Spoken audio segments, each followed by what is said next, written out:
Assalamualaikum warahmatullahi wabarakatuh. Masih bersama dengan saya Kristianti di sini. Apa kabar kalian semua? Sahabat-sahabatku yang di luar sana, mudah-mudahan kalian semua dalam keadaan sehat, tentunya dalam lindungan Allah Subhanahu wa taala. Sahabat-sahabatku yang dirahmati Allah, beberapa waktu yang lalu saya mendapatkan pertanyaan dari sahabat-sahabat semua, dan mohon maaf ini sebelumnya karena memang keterbatasan waktu dan tentunya kesibukan saya, mungkin saya agak lama menjawab pertanyaan dari sahabat-sahabatku semua. Ini datang dari sebuah pertanyaan dari Mas Aloy Siregar. Aloy Siregar ini bertanya, Mbak Kristianti, saya tertarik dengan Islam. Bagaimana caranya? Selamat siang Mbak Kristianti. Saya Aloy.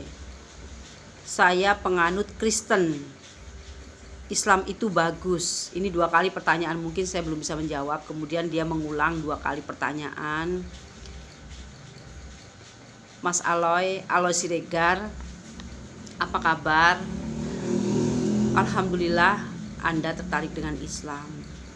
Saya sarankan mungkin di sekitar Anda, baik sahabat, teman, tetangga yang terdekat dengan Anda, cobalah bertanya kepada mereka yang sudah muslim.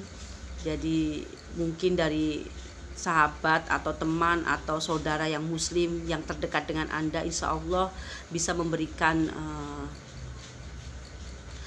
masukan, memberikan support. Yang pasti belajarlah Islam melalui sejarah-sejarah Islam, sejarah-sejarah kenabian Nabi Muhammad, sejarah-sejarah bagaimana Islam dengan guru-guru yang terdekat dengan Anda. Tentunya insya Allah mereka semua yang ada di sekeliling Anda insya Allah mensupport Anda. Kalau saran dari saya, tentunya bukalah kitab suci Al-Quran. Dengan membuka kitab suci Al-Quran ini tentunya akan lebih memahami sebenarnya Islam, bagaimana Islam. Mudah-mudahan Mas Aloy Siregar ini beliau mendapatkan hidayah, dan tentunya insya Allah membukakan hati Mas Aloy Siregar ini dan melembutkan beliau untuk bisa lebih bisa memahami Islam. Ini datang lagi dari Rosi Yusuf. Assalamualaikum Mbak Kristianti. Saya terkadang bingung dan sedih semenjak saya menjadi mu'alaf. Saya masuk Islam, selalu saja saya banyak masalah. Mohon solusinya. Ini pertanyaannya sudah lama, cuma maafkan saya, baru kali ini saya mungkin bisa menjawabnya. Ini Mas Rosi Yusuf, semua orang yang mengenal Islam berusaha untuk menggapai hidayah Allah. Tentunya semua orang yang mendapatkan hidayah Allah, baik dengan cuma-cuma maupun dengan pencarian itu sendiri, semua akan diuji oleh Allah. Semua akan diuji, baik itu dengan harta, baik itu dengan diri kita sendiri, keluarga kita. Karena memang Islam itu menawarkan surga yang didapatkan tidak secara instan, harus butuh perjuangan. Ketika Anda sudah lillah kepada Allah dan menyatakan bahwa asyhadu alla ilaha illallah wa asyhadu anna muhammadar rasulullah, berarti itu Anda sudah menyerahkan diri Anda kepada Allah dan mengakui bahwa memang Allah hanyalah satu-satunya sesembahan dan hanya kepada Dialah tempat semuanya bergantung. Anda adalah orang yang bersih dari dosa ketika sudah memasuki Islam, dan Anda akan memasuki kehidupan yang baru, dan tentunya kehidupan baru ini penuh dengan tantangan dan rintangan. Karena apa? Ujian itu tentu akan mendapatkan pahala tersendiri di sisi Allah. Jadi pahalanya sangat besar dan sangat luar biasa. Makanya ujian itu juga sangat luar biasa. Jadi kita hidup di dunia ini bukan untuk bersenang-senang ya, sahabat-sahabatku yang dirahmati Allah. Bagi mereka semua yang mungkin di luar sana yang sudah mualaf dan memulai kehidupan yang baru, banyak rintangan, cobaan, baik dari keluarga, dari tetangga, dari saudara, dari semua lingkungan komunitasnya. Jangan berkecil hati, karena memang hidup ini hakikatnya bukan untuk bersenang-senang. Hidup ini hakikatnya untuk kita diuji. Ujian dan ujian, masalah dan masalah akan silih berganti datang kepada kita, dan tentunya ini adalah sebuah proses kehidupan menempati jenjang kesuksesan dunia dan akhirat. Kenapa saya bilang begitu? Bagi orang yang sudah memasuki Islam dan sudah lillah kepada Allah, dan beliau sudah memasuki Islam yang kafah, tentu akan berbeda.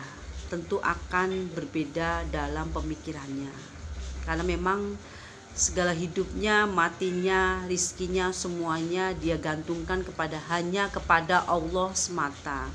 Berpulang kepada ujian tadi. Ujian tadi adalah bagian dari kehidupan di dunia ini. Dan nanti ketika kita diuji dengan ujian yang berat maupun yang ringan, tentu kesabaran itu adalah kunci utamanya. Kesabaran ini adalah benteng kita, dan dengan kesabaran ini pula Allah akan memberikan pahala yang sangat luar biasa karena kita lolos ujian tadi, yaitu surganya Allah. Terima kasih kepada Mas Rosi Yusuf yang sudah lama ya ini sebenarnya pertanyaannya, tapi maafkan saya baru kali ini saya bisa menjawabnya. Mudah-mudahan jawaban saya yang tadi mudah-mudahan bisa mencerahkan. Ini datang dari Robi Besi. Ibu, Beta punya buku yang mengupas tentang Al-Quran, dan Beta mau tanya, kenapa pada awalnya kiblat untuk sholat menghadap ke Yerusalem, dan terakhir baru dirubah arah kiblatnya ke Mekah. Mas Ruby Besi, terima kasih atas pertanyaannya. Maafkan saya baru kali ini saya bisa menjawabnya ya. Peristiwa perpindahan kiblat itu adalah peristiwa yang sangat luar biasa. Ini terjadi di bulan Rajab, di tahun ke-12 pada saat Nabi Muhammad pasca hijrah. Saat Nabi Muhammad melaksanakan sholat duha, kemudian turun wahyu untuk memindahkan arah kiblat tersebut. Sahabat-sahabatku yang dirahmati Allah, wahyu yang turun tersebut adalah surat Al-Baqarah ayat 144. Sesungguhnya kami melihat mukamu menengadah ke langit, maka sesungguhnya kami akan memalingkan kamu ke arah kiblat yang kamu sukai. Palingkanlah mukamu ke arah Masjidil Haram, dan di mana saja kamu berada, palingkanlah mukamu ke arah Masjidil Haram. Sesungguhnya orang Yahudi dan Nasrani yang diberi kitab Taurat dan Injil memang mengetahui bahwa berpalingnya kiblat ini ke Masjidil Haram ini adalah benar dari Tuhannya, dan Allah sekali-kali tidak lengah dari apa yang mereka kerjakan. Ini di dalam surat Al-Baqarah ayat 144. Sahabat-sahabatku yang dirahmati Allah, dalam beberapa keterangan disebutkan bahwa ketika Allah memerintahkan sholat dan menghadap ke Masjidil Aqsa yaitu Palestina, hal itu dimaksudkan agar menghadap ke tempat yang suci, bebas dari berhala maupun dari berbagai macam sesembahan.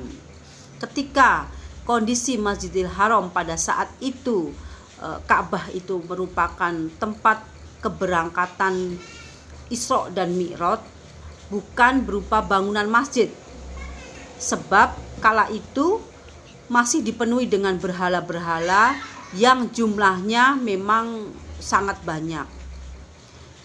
Jadi sahabat-sahabatku yang dirahmati Allah, ketika itu di bawah dominan kekufuran orang-orang yang masih menyembah berhala dan sesembahan yang lain, sehingga Rasulullah ini belum bisa menunaikan sholat selain di Masjidil Aqsa.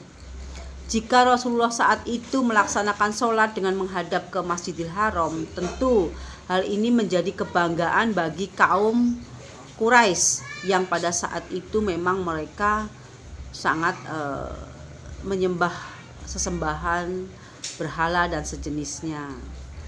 Sahabat-sahabatku yang dirahmati Allah, Rasulullah seolah-olah mengakui bahwa berhala-berhala yang mereka sembah itu adalah benar kalau Rasulullah sholat menghadap ke Masjidil Haram. Dalam surat Al-Baqarah ayat 142, Allah menjelaskan mengapa perpindahan kiblat ini dilakukan.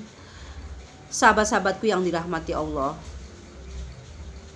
Rasulullah setelah hijrah ke Madinah semuanya keberatan untuk menyatukan keduanya. Maka Allah menyuruhnya menghadap ke Baitul Maqdis. Punyaan Allah lah timur dan barat. Dia memberi petunjuk kepada siapa yang dikehendakinya di jalan yang lurus. Sahabat-sahabatku yang dirahmati Allah, ini adalah perpindahan kiblat yang kejadian ini sangat luar biasa.